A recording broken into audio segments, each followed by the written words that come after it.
I think the scariest thought about where the world is going today is the amount of people that are desensitized, that take comfort in the fact that their civic duty has been discharged at the voting station.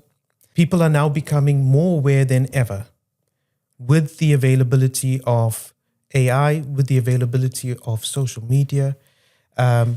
We find that it becomes much more difficult for the news to be able to keep biased as people become aware. What we're witnessing today is not something uncommon. It is not unusual. It is the process and cycle of history. Regimes come and fall, empires rise, revolutions happen. Democracy as, at least in the West, democracy as we know it was a system that cannot be more than 50, 60 years old if at the bottom of its ethics and principles, where women had the right to vote and it was equal, that true democracy could not be more than 40 or 50 years old. And the system, which was based on good intentions, is currently collapsing under the weight of its own contradictions. Neutrality and safety in our structures of the ethical choices of our leaders are being washed away by the geopolitical tides, annihilating our illusion of it. People are becoming restless, and we are witnessing the change where consumer behavior, consumer choice has never been more directly impacted by social movements. So we find that for the first time ever, the economy and the commercial impact of choices of companies and their stance on social impact directly impacts people and consumers' choice, which then leads to the fact that we find that the masses are ready, willing to follow purpose, but only if purpose shows leadership. And I think with the current system, with the current level of democracy, where we are becoming aware, we need to rise to influence the new system, not hold on to the old system. It never stays. We need to try to influence the better of the new combination of what we get.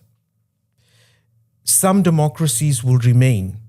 Some will combine with authoritarianism, as we are watching, where our icon or the beacon of democracy, liberal democracy, has exposed itself.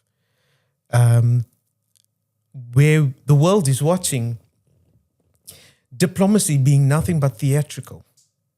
The global polarization of governments, the fragmented funding for social good, the masses to respond. It is at the precipice of this change. And the majority who chose to be comfortable in a state of mind of calm are becoming restless because it's no longer unseen, and it no longer can be ignored. And those entities and organizations and institutions who want to survive, who will need to survive, have to embrace new changes, have to adapt to whatever system is coming. And if technology is not a part of that, you will be very quickly irrelevant. What concerns me is that the change is happening so fast, the masses don't even realize this. The change in world order is shown not just by artillery and power with arms, but the new way forward will be with technology as well.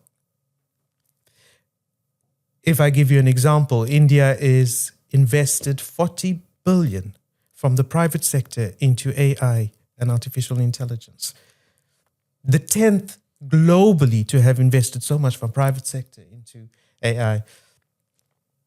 This innovative spirit that China inherently has, and India seems to be pushing the boundaries for, this is what will set the different powers aside for those that survive and those that don't. Whether they run on socialism, whether they chase capitalism, whether they are a theocratic regime, is going to be irrespective, it's not going to influence their survival if they are not adaptive to AI.